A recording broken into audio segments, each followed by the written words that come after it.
Həqiqətən müstəqil dövlət olmağa hələ də bacarmayan Ermənistan özünə havadar axtarışındadır. Hər potensial havadar tapanda onun siyasi maraqlarına uyğunlaşmağa məcbur qalan Paşinyan belə də özünə, ölkəsinə əslində nəyin lazım olduğunu da unudur. Əvəzində ortaya çıxan mənzərə ya kekələməyi, ya da nala muxa vurmaq olur.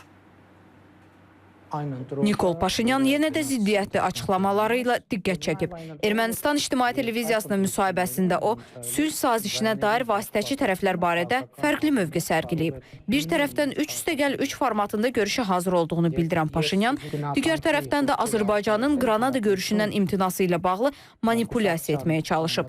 Halbuki həmin görüşdə Azərbaycan iştirak etməməsinin əsas səbəbinin Ermənistanın müttəfiqi olaraq qeyri-konstruktiv və qərəzli mövqedən çıxış edən Fransa və onun prezidenti Makronun olması idi.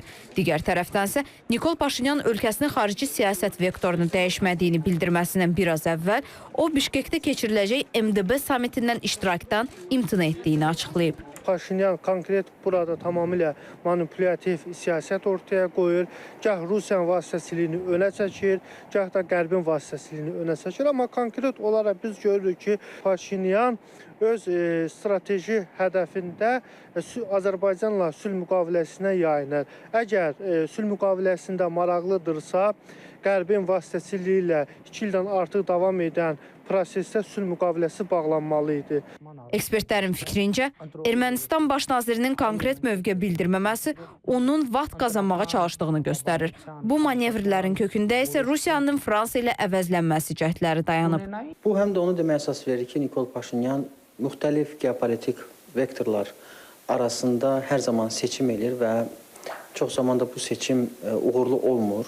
Digər tərəfdən 2018-ci ildən bu yana Nikol Paşinyan daha çox Rusiyadan kənar xarici siyasətdə addımlar atmaq niyyətini ifadə edir. Lakin hər zaman Rusiya tərəfindən daha şirinlikləndirici təkliflər olanda da Rusiya formatına çox yaxşı yanaşır.